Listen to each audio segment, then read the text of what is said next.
சென்னை அரண்மனைக்காரன் தெருவில் உள்ள அருள்மிகு கச்சாலீஸ்வரர் திருக்கோவிலில் 52வது ஆண்டு சண்முக பங்குனி உற்சவ விழா விமரிசையாக நடைபெற்றது.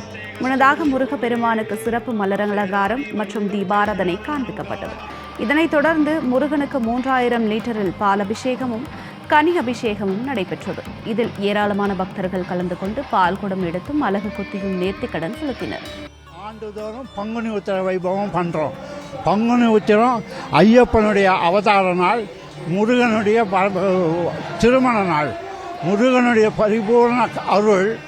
6 படை வீடுகளிலையும் இந்த பங்குனி உத்திர வைபவம் கோலாகலமாக நடக்கும்.